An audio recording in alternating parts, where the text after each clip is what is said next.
श्री सद्गुरुदेव भगवान के श्री चरणों में कोटि कोटि प्रणाम। नारायण नारायण नारायण नारायण। अक्रूर जी द्वारा स्तुति।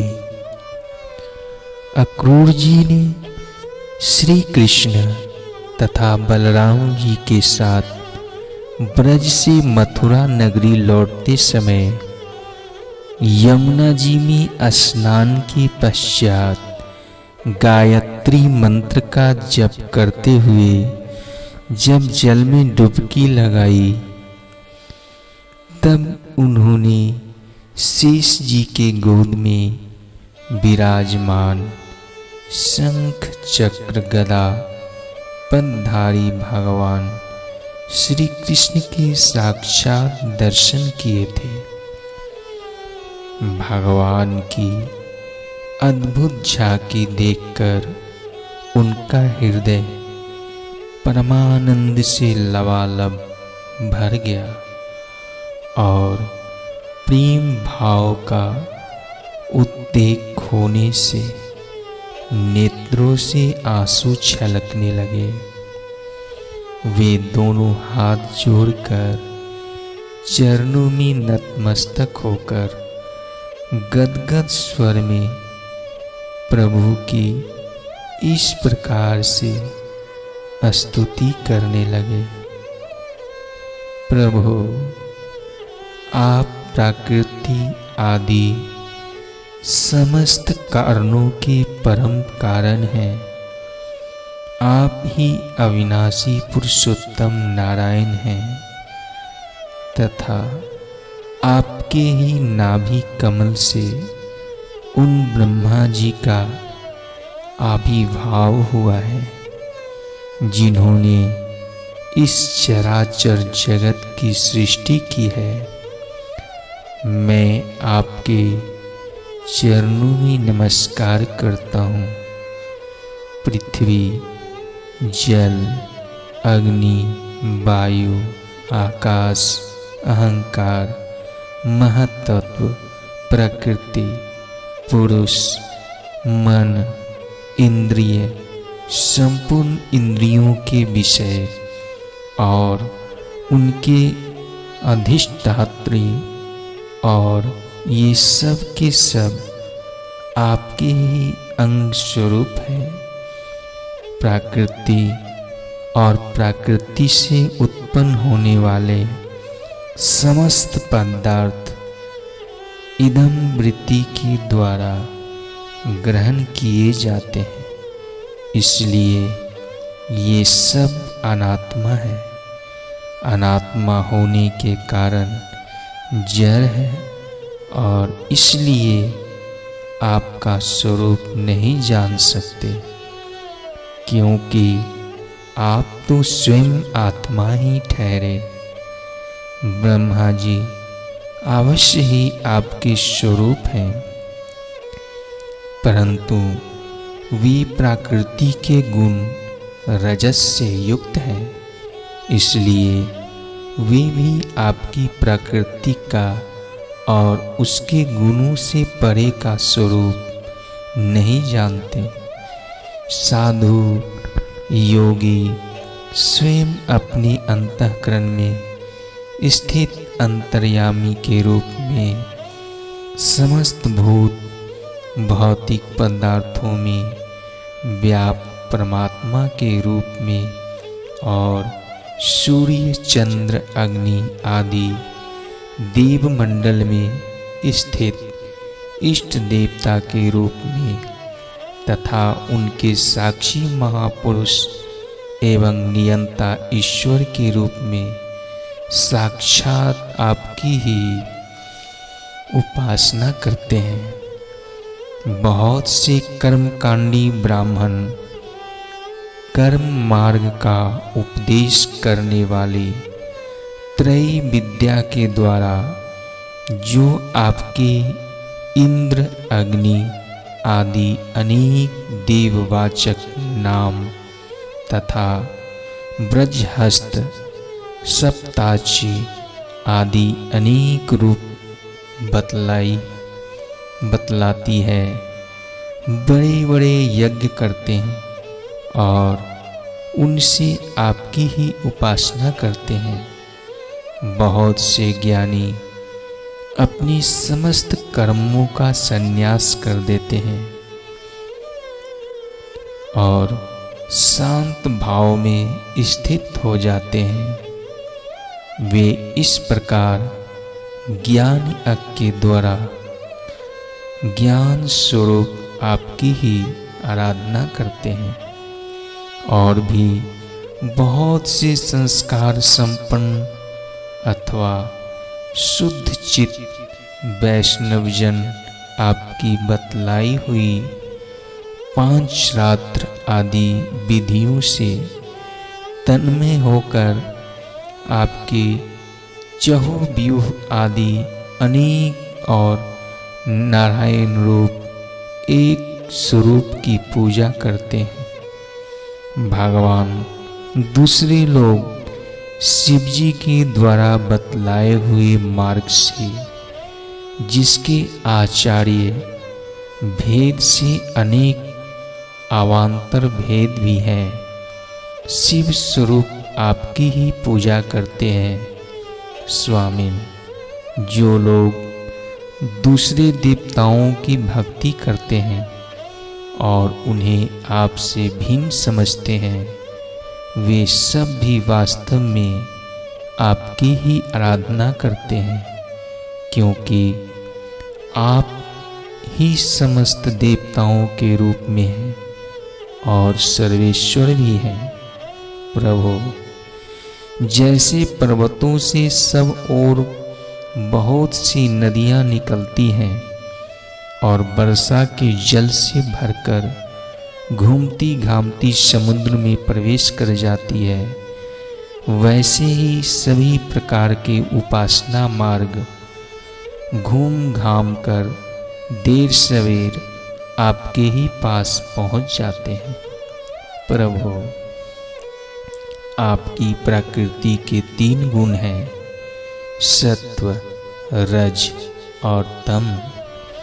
ब्रह्मा से लेकर अस्थावर प्रयत्न संपूर्ण चराचर जीव प्राकृतिक है, और जैसे वस्त्र सूत्रों से ओतपोत रहते हैं, वैसे ही ये सब प्रकृति के उन गुणों से ही ओतपोत है, परंतु आप सर्वस्वरूप होने पर भी उनके साथ लिप्त नहीं है।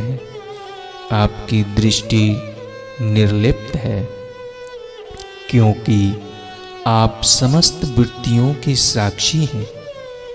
यह गुणों के प्रवाह से होने वाली सृष्टि अज्ञान मूलक है, और वह देवता मनुष्य, पशु, पक्षी आदि समस्त योनियों में व्याप्त है, परंतु आप उससे सर्वथा अलग हैं।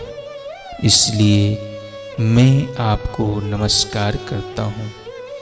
अग्नि आपका मुख है, पृथ्वी चरण है, सूर्य और चंद्रमा नेत्र हैं, आकाश नाभि है, दिशाएं कान हैं, स्वर्ग सिर है, देवेंद्र गण भुजाएं हैं, समुद्र कोक है, और यह वायु ही आपकी प्राण शक्ति के रूप में उपासना के लिए कल्पित हुई है।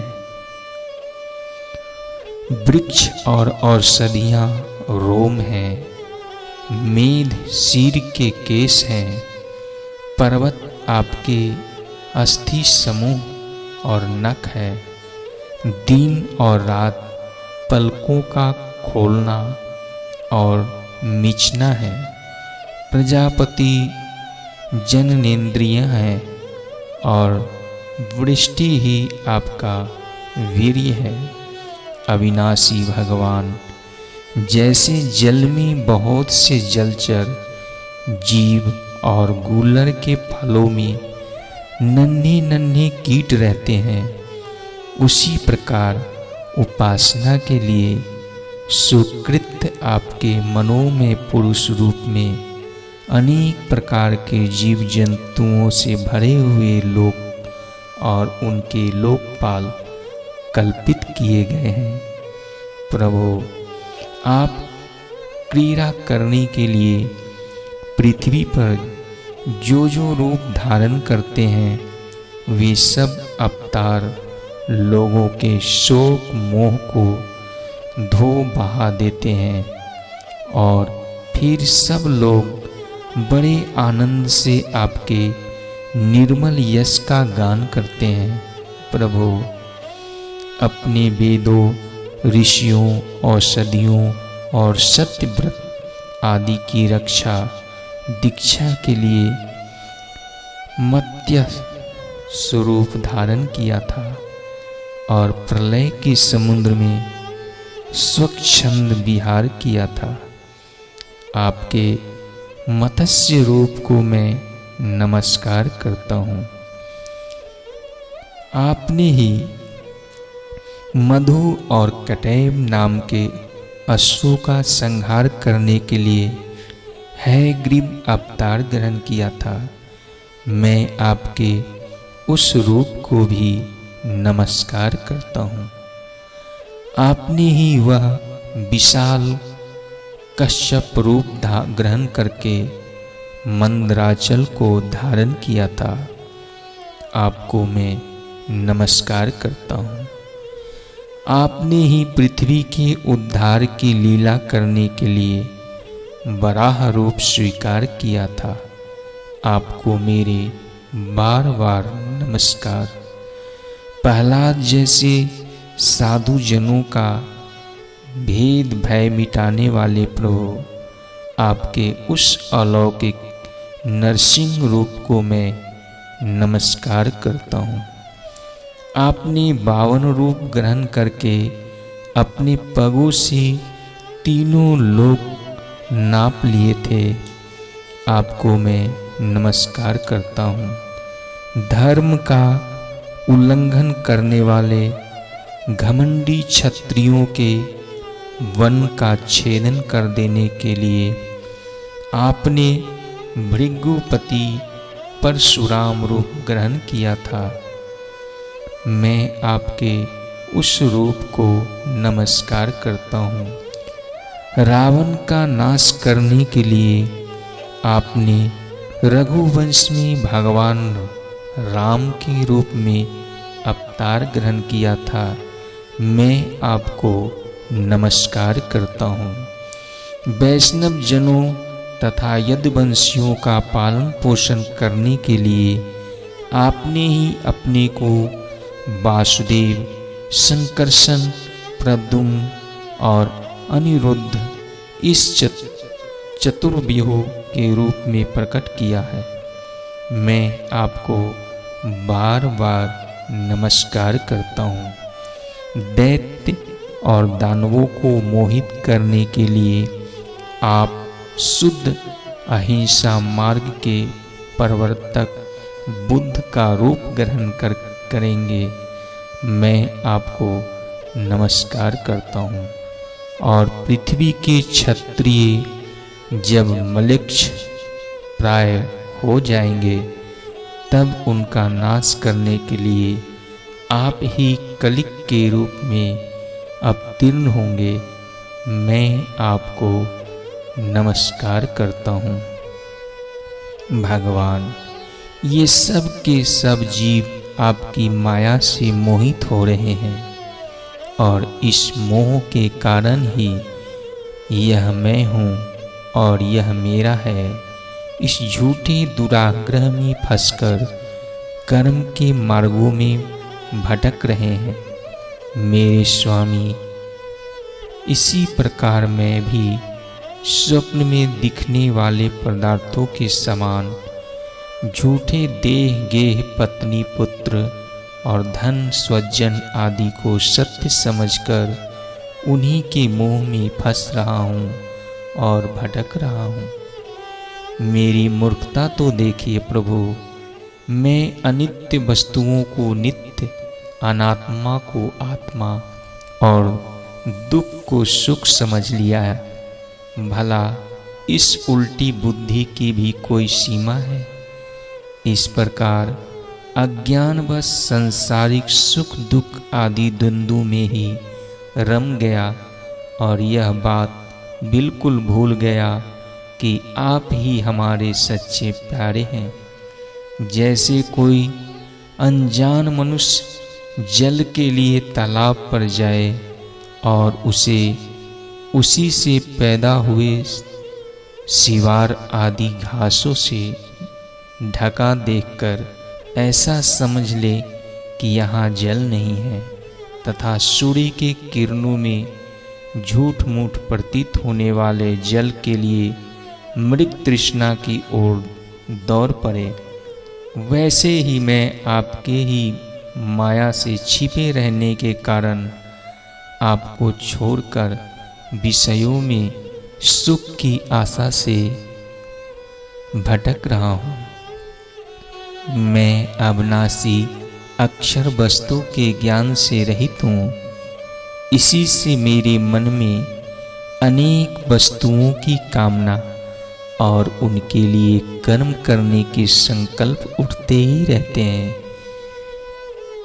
इसके अतिरिक्त ये इंद्रियां भी जो बड़ी प्रबल एवं दुर्दमनीय हैं, मन को मत मत कर बलपूर्वक इधर उधर घसीट ले जाती है।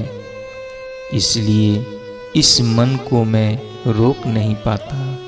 इस प्रकार भटकता हुआ मैं आपके उन चरण कमलों की छत्र छाया में आ पहुँचा हूँ, जो दुष्टों के लिए दुर्लभ है। मेरे स्वामी, इसे भी मैं आपका कृपा प्रसाद ही मानता हूँ, क्योंकि पद्मनाभ जब जीव के संसार से मुक्त होने का समय आता है, तब सत्य पुरुषों की उपासना से चित्त वृत्ति आप में लगती है। प्रभु, आप केवल विज्ञान स्वरूप हैं, विज्ञान धन है। जितनी भी प्रतीतियां होती है, जितनी भी वृत्तियां हैं, उन सब के आप ही कारण और अधिष्ठान हैं। जीवों के रूप में एवं जीवों के सुख दुख आदि के निमित्त काल, कर्म, स्वभाव तथा प्रकृति के रूप में भी आप ही हैं, तथा आप ही उन सब के नियंता भी हैं। आपकी शक्तियाँ अनंत है। आप स्वयं ब्रह्मा हैं। मैं आपको नमस्कार करता हूँ। प्रभु, आप ही वासुदेव, आप ही समस्त जीवों के आश्रय संकर्षण हैं, तथा आप ही बुद्धि और मन के आधिष्ठ देवता ऋषिकेश, प्रद्युम्न और अनिरुद्ध हैं। मैं आपको बार बार नमस्कार करता हूँ। प्रभु, आप मुझ शरणागत की रक्षा कीजिए, रक्षा कीजिए। नारायण नारायण नारायण नारायण नारायण नारायण।